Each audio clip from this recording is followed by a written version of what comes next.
नमस्कार शिक्षक मित्र बंधू आणि भगिनींनो. टीईटी परीक्षेसाठी आपल्याला महत्त्वाचा असणारा टॉपिक आणि या टॉपिकवरती येणारा 1 मार्काचा प्रश्न हा फिक्स असतो.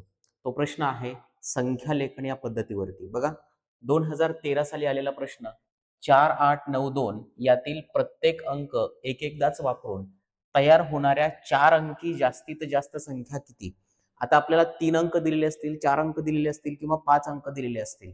हे अंक दिल्यानंतर आपण त्याच्यापासून जास्तीत जास्त 4 अंकी 5 अंक दिले असतील तर 5 अंकी संख्या कशी तयार करायची हे लक्षात ठेवा. बघा तुम्हाला थोडी कन्सेप्ट सांगतो या ठिकाणी. जर 2 अंक दिलेले असतील, किती अंक दिलेले असतील शिक्षक मित्रांनो? 2 अंक. तर काय करायचं बघा, जर 2 अंक दिलेले असतील तर 1 गुणिले 2 किती संख्या तयार होतील? 2 अंकापासून 2 संख्या तयार होतील. जर 3 अंक दिलेले असतील, बघा शिक्षक मित्रांनो, जर आपल्याला 3 अंक दिलेले असतील तर गुणाकार कसा करायचा? 1 गुणिले 2 गुणिले 3 बरोबर 3 दोन्ही 6, 6 एक्के 6. म्हणजे 3 अंक जर दिलेले असतील आपल्याला तर त्याच्यापासून 3 अंकी 6 संख्या तयार होतील. ठीक आहे. जर 4 अंक दिलेले असतील, बघा 4 अंक दिलेले असतील तर 1 गुणिले 2 गुणिले 3 गुणिले 4 बरोबर 4 त्रिक 12, 12 दोन्ही 24, 24 एके 24. म्हणजे 4 अंकापासून एकूण 4 अंकी किती संख्या तयार होतील? तर 24 संख्या तयार होतील. जर 5 अंक दिलेले असतील तर करायचं काय? बघा 5 अंक दिलेत,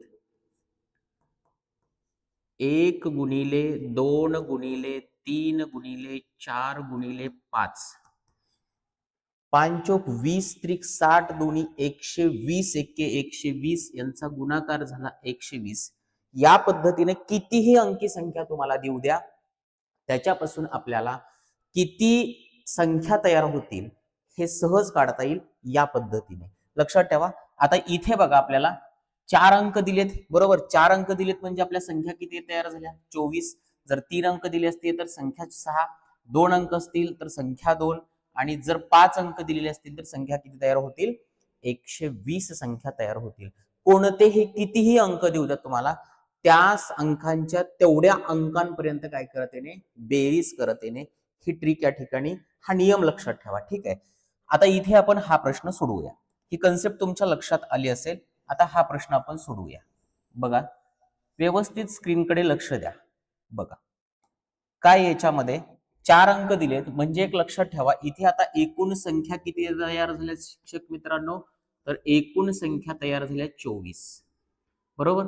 एकूण संख्या तयार झाल्या 24. म्हणजे या ठिकाणी आपलं या प्रश्नाचं उत्तर मिळालेलं आहे. पर्याय क्रमांक 4. पण अजून एक याच्यामध्ये गोष्ट लक्षात ठेवा. पुढे पण प्रश्न तुम्हाला असा आहे की त्यातील समसंख्या किती आणि विषम संख्या किती, असाही पुढे प्रश्न विचारला जातो.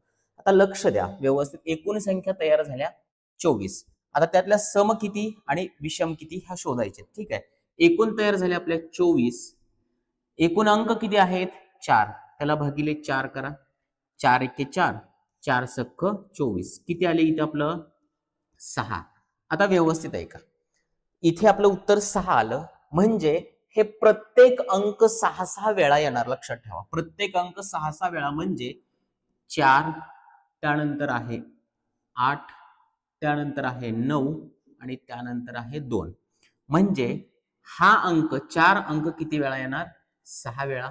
8 अंक येणार 6 वेळा, 9 अंक येणार 6 वेळा आणि 2 अंक येणार 6 वेळा.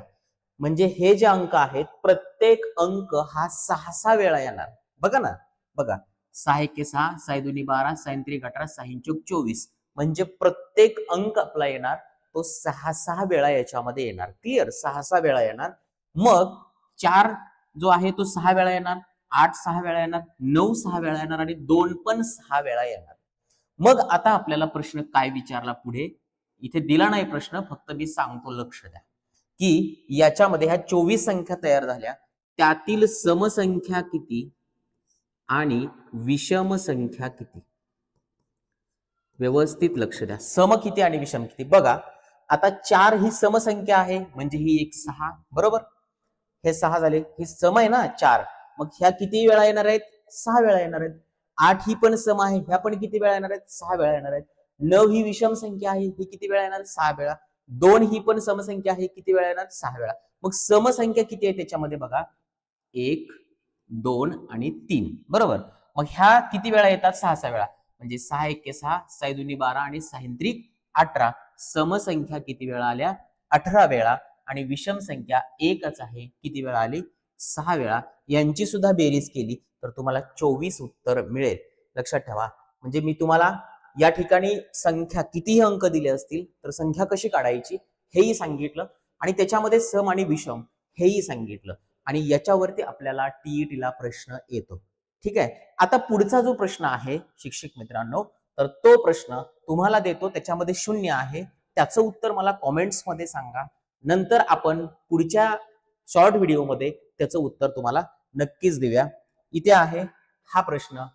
8095 यातील प्रत्येक अंक एकदाच वापरून 4 अंकी जास्तीत जास्त विषम संख्या किती होतील? हा प्रश्न मला कॉमेंट्स मध्ये सांगायचा आहे. धन्यवाद.